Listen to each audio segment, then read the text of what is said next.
Anyway, the reason for Peter's presentation was really to give an introduction and overview and progress on the Private Sewers Forum, which was obviously stimulated by what I believe, and certainly many of my colleagues and associates in the industry believe, is one of the biggest changes in our industry since privatisation.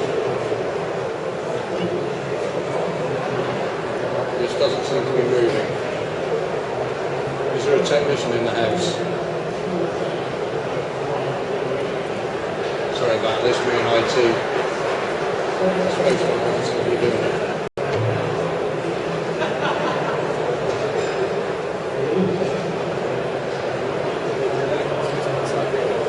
Thanks for that. Okay, so I think we as a society recognise the need for us as a supply chain initially and all other stakeholders to address the issue of transfer. It's a subject that's been on I think ad infinitum. I mean, one of the biggest stumbling blocks has been the time that this process seems to have taken from I think initial complaints by individual constituents to MPs in the House of Parliament who suddenly realised that they were responsible for something that they thought somebody else was responsible for. So we held an inaugural meeting in 2008, and from that decided that the best approach would be to get as many industry stakeholders together as possible to basically prepare ourselves to meet the challenge as and when transfer takes place. And as you can see, we've got a fairly good range of industry stakeholders on board, and I can tell you is growing by the month. What are our aims? Obviously, to identify the key issues around transfer, to open dialogue with both the regulators, the government department, DEFRA, and with the water companies themselves. For once in this industry, we do have time to try and understand what those issues are, what the challenges are, and come together as a group of stakeholders to try and deliver this in an effective way. It's a hell of a challenge, but if we work together, and we're having an increasing amount of time to do that work in addressing those challenges, so we should be able to really meet the challenges coming towards us in a productive way. We want to engage with the industry through a series of seminars and workshops and meetings, but not just as talking shops, but to actually get some actual ideas of how we meet the challenges going forward and present those across the industry. And ensure that we were getting best value out of the procurement process. It's interesting to see the approach by different water companies, and some are looking to integrate that into their general amplified management contract type frameworks. Others are looking at engaging with smaller specialist suppliers. I guess in the end we will finish up something in between the two. But again, that's something as a supply chain representative that we believe we should introduce. This thing doesn't seem to be working again. Oh, it's not that, is it? Sorry, you can tell this isn't my presentation. How are we doing? Okay, the bottom one of those is actually quite interesting, because one of the significant issues within the supply chain is the fact that those who are currently delivering this service to the public, either directly or via insurance companies, through yellow pages or whatever, there are thousands of these small companies throughout the UK, and they have some legitimate concerns, and we believe that it was the duty of the forum to address those issues and give these people a voice. So, what are the key issues of transfer? What is actually going to transfer? When is it going to transfer? And if everybody knows that answer, please put your hand up. How it's going to work, what the impact is it, and the procurement processes. So in terms of what, is there anybody in the room who doesn't understand what is due to transfer and what isn't? That's great. That just explains it. Fundamentally we're looking at in terms of lateral drains, i.e. single connections from the curtains to the connection to the public sewer, and in the case of multiple houses, semi-detached terrace, from the point at which it becomes a sewer rather than a private drain, i.e. when there is more than one property connected to it. But I think the point is well made there on Peter's diagram. Everybody clear and happy with that. So fundamentally, those areas in yellow will be maintainable at the expense of the water and sewage. What will transfer? Private sewers, certainly. These are Peter's words, not mine, but I agree with him. Natural drains, probably. I would dispute that. I would probably put certainly there, personally. Private pumping stations, thorny subject. Likely that they will transfer, but then I think the plan is a 10-year programme. Private sewage treatment works, unlikely. When's it going to happen? April 2011, it's not highly unlikely, if not in 2011, April. Will it happen in 2011? I have to say the latest programme I saw from DEFRA was indicating that that may have shifted by a year to April 2012. What I can tell you for certainly is that the Flood and Water Management Bill has received all consent, and that was a necessity before the secondary legislation to instigate transfer was put in place, so there has been some progress. Is there a political will following the general election outcome, which seems now to be increasingly unclear? Are the three parties who will be sharing power all going to be in agreement? Who knows? But what I can tell you, there is general cross-party consent to transfer, so hopefully, whilst it may not sit at the top of priorities following the election, it will still happen. So at the moment, there is further consultation taking place, both on transfer and new build standard. I think the intention was that the new build standard would come in 12 months before transfer, but I think again that time scale has shifted, so we have really a constantly changing picture here. So April 2012 could be well when it will happen, but watch this space.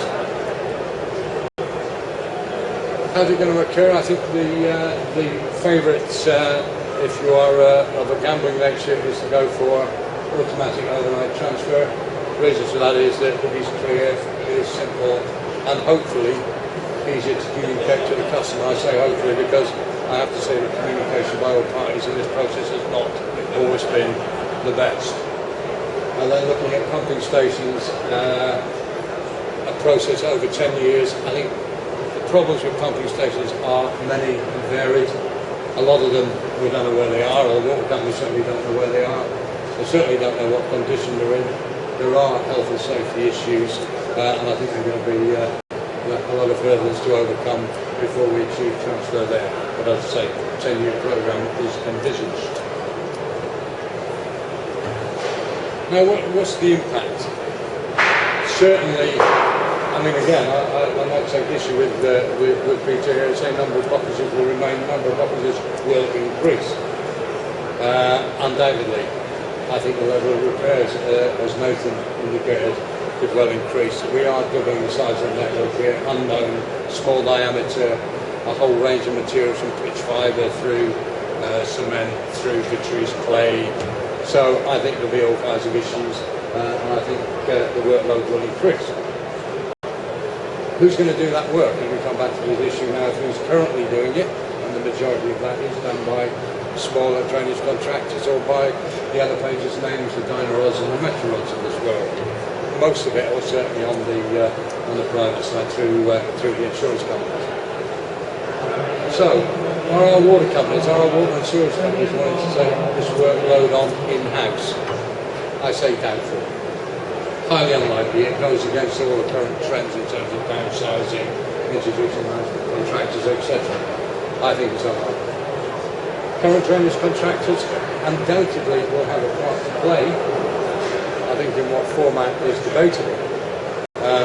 In terms of our smaller drainage companies, there are issues around training, health and safety, equipment, and certainly if these guys are going to get involved, they're going to have to look very closely at the way they operate. In terms of multi-level contracting, I'm not entirely sure what Peter means by that, but if we talk about the larger contractors who are currently servicing the water and sewage companies, are they actually in a position to deliver this service in-house? I think the answer again is no. So I think one of the duties of the forum is to look at how we can bring all those partners together to actually be able to deliver this in a meaningful way. And this is from call centre operation right through to actual operational delivery. And yes, getting it right first time is very important. Repeated is something that are not going to be tolerated. And Nathan again indicated one of the big fears that the water insurance companies have is this issue of being able to respond and meet regulatory targets in terms of customer response. Massive issue. I mean, looking at numbers from Severn Trent, and I know we have representatives in the audience, I mean, they are indicating that numbers of possible increases of 6, 7, 8-fold in terms of customer contact and level of blockages. And that's one of 10 water insurance companies. So it's a hell of a task. So the forum's objective is to meet some of those challenges and try and get ourselves in a position as a supply chain we can deliver this effectively. So in terms of who we're talking to, we have representatives on the DEFRA steering group looking at the consultation for transfer and also looking at new build standard. The new build standard hasn't always been an easy topic. I know our friends at House Builders Federation have a number of issues and that has kind of extended the process. We have, I'm pleased to say, representatives from Water UK on the forum. You know, they represent our client organisations, and if we don't talk to each other, we're not going to make any progress. Whilst they declined an invitation to actually sit in the group, and I understand at the time it was formed, they were looking at 5 business cases, etc. But they do receive all the feeds and feedback from the group to keep them in the loop. We're ensuring that we have representatives at all key meetings, seminars, workshops, and indeed we look ourselves to develop a number of workshops. I know Peter has already spoken at a number of roadshow events sponsored by UK STT. So getting the message out there is increasingly important. And we have had already dialogue with a number of water companies, a number of who have actually come to our forum meetings and basically presented their views and thoughts about how they see the process moving forward. And we will continue to develop those lines of communication. Again, in terms of those meetings, the procurement side of it has been a key item on the agenda. And again, as I referred to earlier, it's a matter of talking to both the water companies themselves and those major contractors who are likely to be involved in the process. And again, at those meetings, representing the interests of all sizes of contractor, including our friends with the small companies who have the most worries. So we need to spread the word about what we're talking about updates in terms of timing and progress towards our ultimate aim. And we're doing that through articles in the various industry publications, through roadshows, again indeed here today at IWEX and at future exhibitions. I know the exhibitions down there, the October Stoney event, which is certainly a key exhibition in our sector, and I'm sure there'll be further discussion with seminars and workshops at that event. And we will continue in this role of spreading the word and hopefully informing and educating our stakeholders. Finally, we have to consider this issue of the small contractor. I attended a meeting in November in London where there was about 60 small drainage contractors. I didn't actually think I was going to get out alive. These guys are seriously angry.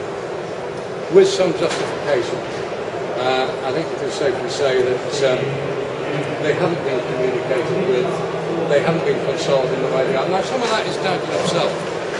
In fairness, the information is out there, and I guess if you work directly in larger companies in the industry, if you're members of societies like ourselves, UK SCT, Private Industry Guild, you will get this information.